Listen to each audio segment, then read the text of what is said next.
I call this deck Spell Canceller Beatdown. It's all about the Walking Floodgate monster card Spell Canceller.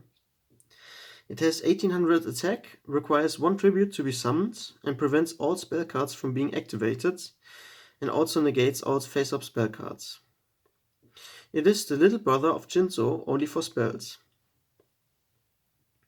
The main focus of the deck is to bring Spell Canceller out, protect it from trap and monster effects, as well as from being run over in battle, and to basically beat down the opponent with it. For protection of battle destruction, I play 2 copies of Sakuretsu Armor, 1 Mirror Force, and 1 Ring of Destruction. I also play 3 copies of Solemn Judgement to cover all but destruction from opposing monster effects. Next up is 7 tools of the Bandit. Coping with opposing trap cards, while Divine Wrath deals with opposing monster effects. One major downside of Spell Canceller is its low stats and the fact that we can't increase them by equip spells. That's why we may resort to trap cards that function as equip cards. First one being 2 copies of Metalmorph, raising both stats by 300 points, and in addition to that, increasing the attack when attacking an opposing monster by half the amount of the attack of the opposing monster during damage calculation only. Next equip trap is Blast with Chain.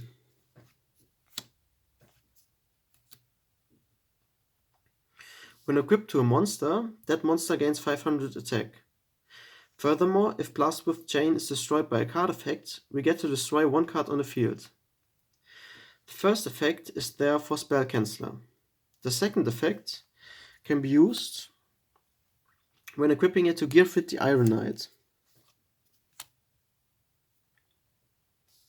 automatically and instantly destroying Blast with Chain with his own effect after equipping it to Gearfried. Next up are some generic monsters that each on their own cover different problems the opponent has to offer. Injection Fairy Lily deals with giant beaters or inflicts huge amount of damage when attacking smaller monsters. Exiled Force is there for spot removal of monsters.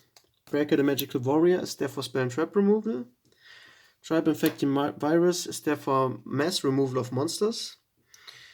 And Sinister Serpent is there for retaining hand advantage. Sangan searches any of the smaller monsters. And Airknight Parshath serves as another beatstick. For Airknight Parshath and for Spell Canceller, I opted to play 1 cost down, even though it's a spell card. Now for the spies. I play 3 copies of Embodiment of Apophis, a trap monster that can serve as a 1600 beater, an 1800 wall, or as a special summon on our turn, serving as additional tribute fodder. Next up are the staple spells even a Spell Canceller centered deck should not disregard. I play 1 Pot of Creeds and 1 Graceful Charity, 1 Premature Burial, 1 Snatch Steal, 1 Heavy Storm, and finally the trap cards Torrential Tribute and Call of the Haunted. That's it for the deck. As always, the deck list can be found in the video description, and thank you for watching.